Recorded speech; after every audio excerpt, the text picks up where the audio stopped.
সাইফুজ্জামান চৌধুরী জাবেদ ও তার স্ত্রী রুকমিলা জামানের বিরুদ্ধে দুদকের মামলায় ইন্টারপোলের রেড নোটিশ জারির আবেদন মঞ্জুর করেছেন আদালত। এ নিয়ে আরও জানাতে যুক্ত হচ্ছি হোসাইন জিয়াদের সাথে। জিয়াদ, জানাবে যে দুদকের অভিযানে কি পেয়েছে আর নোটিশ জারির পরের কার্যক্রম কি নেওয়া হতে পারে?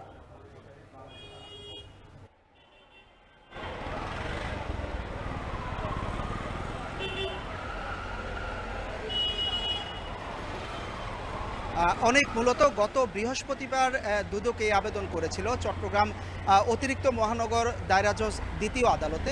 আজকে সেটির শুনানি ছিল এবং 11টার কিছুক্ষণ পরেই মূলত ইন্টারপোলের রেড নোটিশ জারির যে আবেদন, সে আবেদন দ্বিতীয় আদালত আব্দুর রহিম তিনি মঞ্জুর করেছেন এবং দুদক কর্মকর্তারা এর পরপরই বের হয়ে সাংবাদিকদের সাথে কথা বলেছেন। তারা জানিয়েছেন যে ভিশন এন্টারপ্রাইজ নামে একটি প্রতিষ্ঠানের নামে মূলত 25 কোটি টাকা অর্থ পাচারের মামলাটি ছিল দুদকে সাইফুজ্জামান চৌধুরী জাবেদ, সাবেক ভূমিমন্ত্রী এবং তার স্ত্রীর বিরুদ্ধে।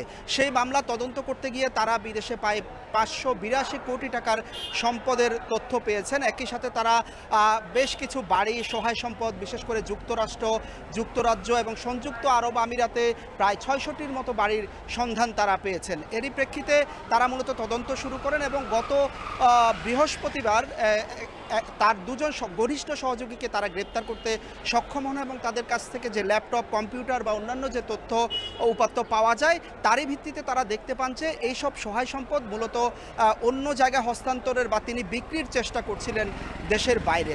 তার প্রেক্ষিতে মূলত তারা ইন্টারপোলের যাতে রেড নোটিশ জারি হয় সেই আবেদনটি তারা করেছিলেন এবং তারা বলছেন গত 17 এপ্রিল মূলত তার বিরুদ্ধে 2024 সালে এই মামলাটি করা হয়েছিল এবং এরপর অক্টোবর মাসে তিনি এবং তার স্ত্রী আসলে দেশ ছেড়ে যান। তো এই রেড নোটিশ জারির মাধ্যমে তারা বলছেন যে আইজির কাছে সেটি পাঠাবেন এবং তার মাধ্যমে সেটি ইন্টারপোলে পাঠানো হবে, যাতে তারা যেখানেই আছে, সহায় সম্পদ যেখানেই থাকুক, সেখানে যাতে হস্তান্তর করা না যায়।